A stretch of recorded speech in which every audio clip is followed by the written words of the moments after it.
Hello po mga kapraps. Dito tayo ngayon sa bayan ng Liliw, Laguna. Pupuntahan na natin yung property na binibenta dito. Ang sukat ay 6,393 square meters. Meron po itong sakop na bukal, dalawang bukal sa loob ng property. Tapos po ay boundary po ng magandang ilog mga kapraps.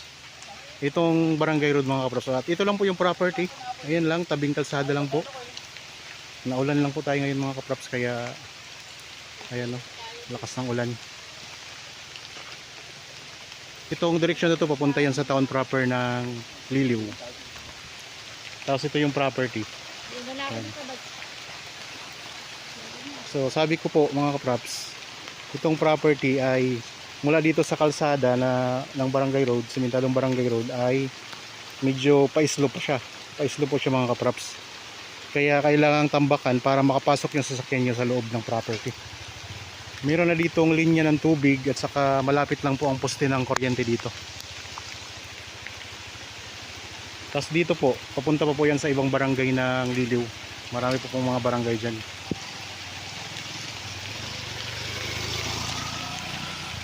Okay, tara mga kapraps. Pakita ko sa inyo ang loob ng property.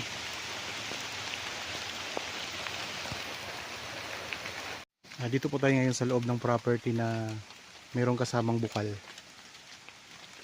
Ipakita ko sa inyo ang bukal mga kapraps. Napakalinaw po ng tubig. Ayan o. Ito yung nasa loob mismo ng property mga kapraps. At ang gagandahan ng property nito, meron din tong boundary na sapa. Tingnan natin kung malaki ba yung sapa. Ikot tayo dito sa property. Marami itong mga tanim, iba't ibang prutas. Ang sukat po nito ay 6,393 square meters. Titulado. Buhay po ang nagbebenta. Tara. Ibutin natin ang property mga kapraps. Iba't ibang prutas po ang tanim dito. Meron ding puno ng kakao. May rambutan, mayroong durian, may chiko. Tapos ang kagandahan mga kapraps, ito ay tabing kalsada. Dito sa area na to, ang daming mga lansones oh. Dikit mismo to sa kalsada. Ang daanan natin mula sa kalsada ay medyo pa-slope ng konti. Tatambakan lang po para kung sakaling gusto niyo ipasok ang sasakyan, pwedeng ipasok. Ayan lang po mga kapraps, kalsada na po yan dyan. Medyo taas ng konti ang kalsada. Yan dito sa area na to, napakaraming mga tanim na lansones. Pantay po ang lupa dito mga kapraps. Tapos dito sa bahaging ito, medyo pataas ng konti. Meron ding tanim na kaimito. Tara. Tapos chiko.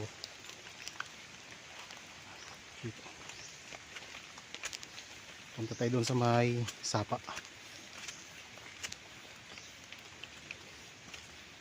Daming tanim ano. Ayun o. Dami. May mga niyog din.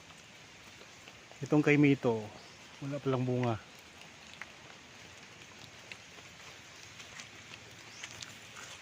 Sapa. Ayun o, sapa nga ano. Malaki. Mayroong boundary ito na sapa mga kapraps.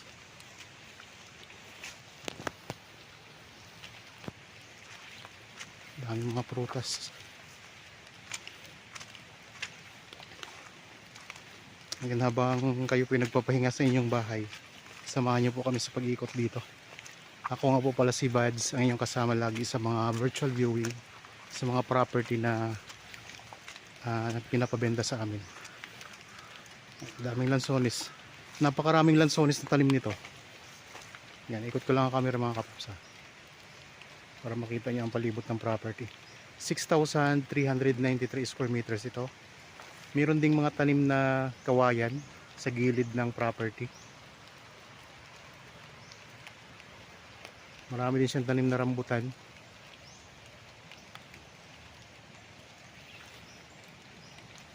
Kung interested kayo sa property, kontakin nyo lang po kami sa mga contact details na nandyan sa mga screen. Viber, cellphone number, Facebook Messenger, WhatsApp. Puntahan lang natin yung boundary nito. Lampas ito kalahating hektarya kasi 6,393. Ang kalahang itong area kasi ay 5,000 square meters.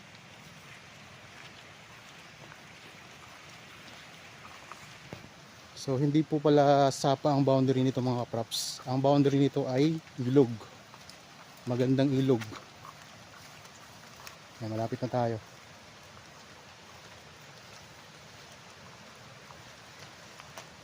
At ang isa pang kagandahan, pagpunta natin sa ilog, hindi siya ano, bangin, kundi ano lang.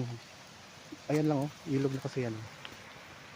Ilog na po yan. Tara, diretsuhin na natin.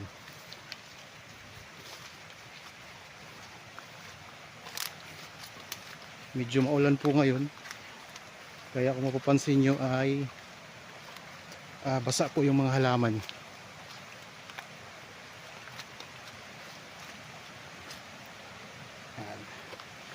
Dito mayroon ding kakao. Tapos tingnan nyo, may mga kawayan din mga kaprops. Matanim. Ito ng ilog oh. Elevated lang ng konti yung property mula sa ilog. Ayan ang ilog mga kaprops. Ayan.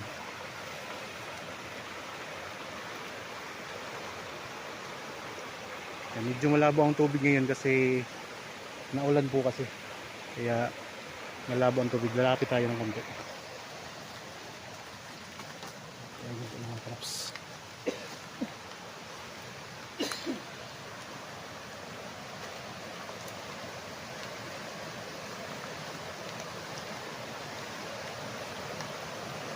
Yan. Ito na yung mismong boundary ng property mga kaprops. Tabing kalsada lang. At ang presyo po ay mura lang mga kaprops. Nandyan po sa description box at sa title itong video. So dinignan nyo lang pong lagaslas ng tubig. Baba tayo. Wow. Ito na yung ilog mga kaprops oh.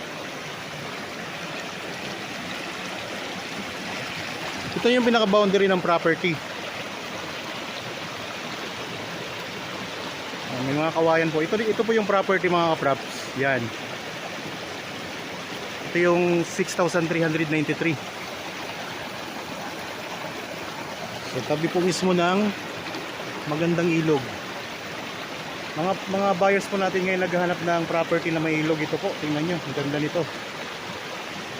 Ang dami pang mga tanim na prutas, iba't ibang prutas. Niyog, mga lansones, rambutan. Meron ding mga tanim na kawayan. Merong durian. May chiko at iba pang mga tanim. Tapos mismong katabi ng ilog ito. At tabing kalsada.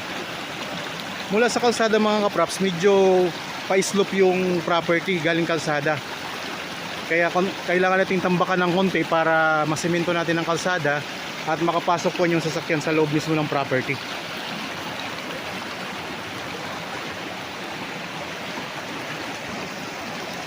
Magandang property na to. Ito yung nasa bayan po ng Liliw, Laguna.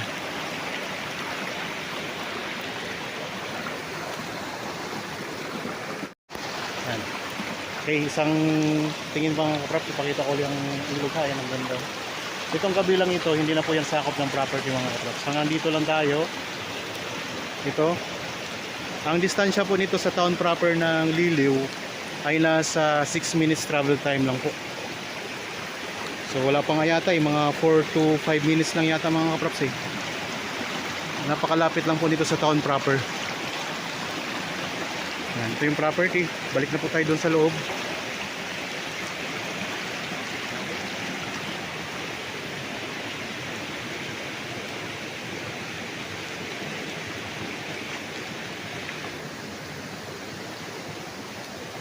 Ayan.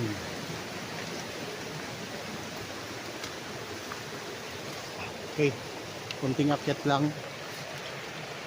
Dito na tayo ulit sa loob ng property mga kaprops. Shout out po kay Ryan Sotomayor, kasama naming agent sa taga Magdalena. Tapos shout out din kay Kuya Chris. Crisanto, ano apelyido nun? Procopio. Yan ang boundary nito. Ayan mga kaprops, pag ganun po siya. Paikot. Daming mga prutas. Mayroon ding mga puno ng kakao na.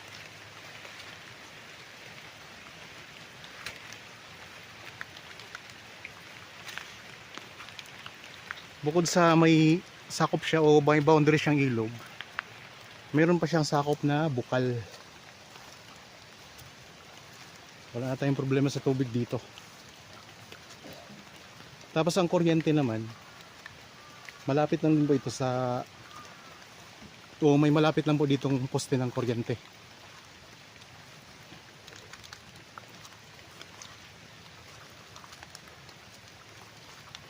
Yan, tingnan nyo mga kaprops, pantay ang lupa.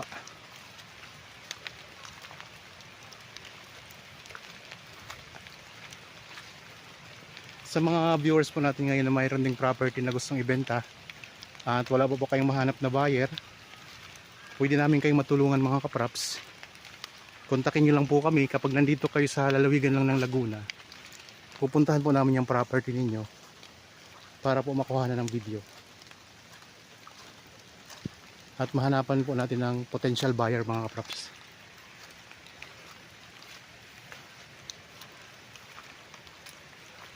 Ayun yung pinaka boundary din niya dito, yung kawayan na yan.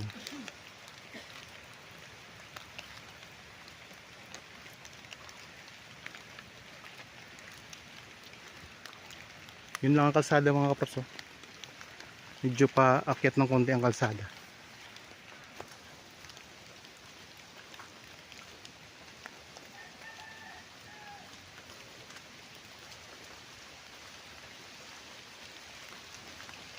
Dito mayroong lumang kubo na tinirahan dati ng ng caretaker dito mga kaprops.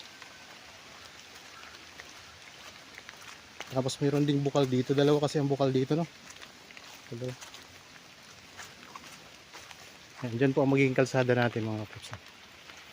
Tapos dito mayroon pa ditong isang bukal. Daming mga lansones. Di po ito nauubusan ng tubig.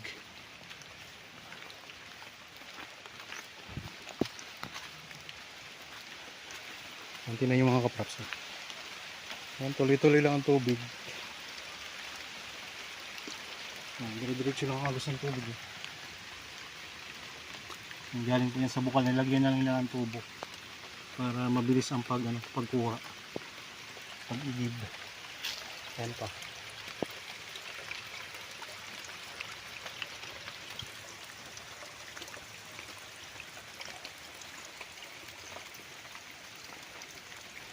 Sa mga buyer ngayon na naghahanap ng property na mayroong kasamang bukal, yan, ito po ay sa Liliw Laguna lang.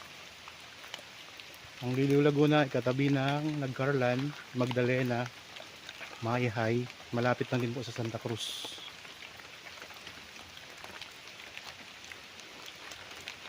Okay, naikot ko na po ang property mga kaprops. Naikot na natin, sana po ay napunood niyo lahat.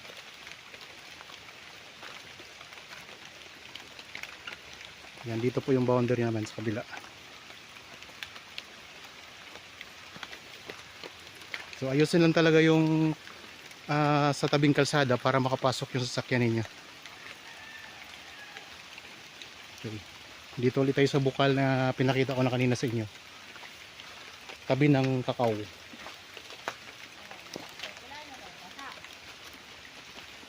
Okay. Hindi naman masyadong basa. Ito na po ulit ang bukal mga kaprops.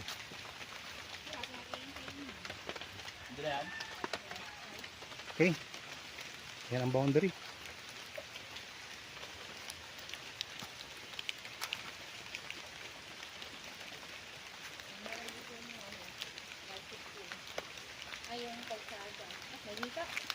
Mamaya.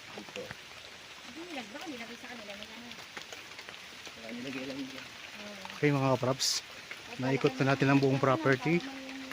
Para po sa mga bago pa lang sa aking channel at nabada lang dito sa aking channel, huwag niyo pong kalimutang mag-subscribe at pindutin na rin po ang notification bell para maging updated kayo sa mga bagong property na i-offer namin. Maraming salamat po. Lagi tayong mag-iingat at God bless po sa ating lahat mga kapraps.